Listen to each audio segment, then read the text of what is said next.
I realise that a lot of those that are watching this will have been to the Australian War Memorial, and there are some who haven't. But when you come to the War Memorial again, and if you're not planning a trip, then do so. When you go into the Hall of Memory, which is that beautiful Byzantine dome, which would be well recognised to Australians, inside that Hall of Memory is, of course, the tomb of the unknown Australian soldier since 1993. But there are 15 stained glass windows in that Hall of Memory, and they were designed by a First World War veteran called Napier Waller, who lost his right arm at Bulcourt. And each one of them depicts a serviceman from the First World War and a nurse. But at the bottom of each stained glass window is a quality, a value, a virtue, which Charles Bean, the founder of the memorial, the First World War historian,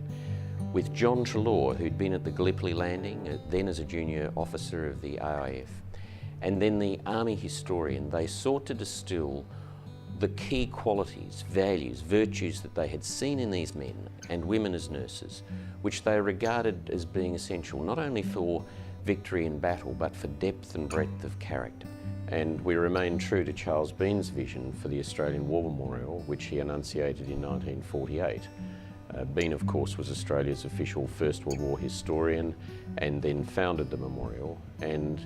what he said was that here is their spirit in the heart of the land they loved, and here we guard the record which they themselves made. So the way I see it, my role beyond the management of the organisation is to see that every Australian, whether Australian by birth or by choice, in a century and a world that could not possibly have been envisioned by Bean nor by John Treloar, the first director of the memorial, to see that the history lives, that we would remain true to the values and sacrifices of the men and women who gave us what we have in the memorial, but to see that we adapt to and reach out to a modern world which is quite different. So it's a very diverse role. The Australian War Memorial is, of course, a unique institution, unique in the sense that it is a shrine, but it is also a museum, an archive, an education facility, whereas throughout the world you'll have, for example, the Imperial War Museum is a museum.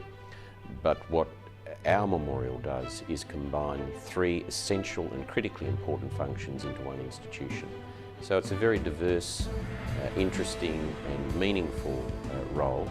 and one that is increasingly resonating, I think, with modern Australia.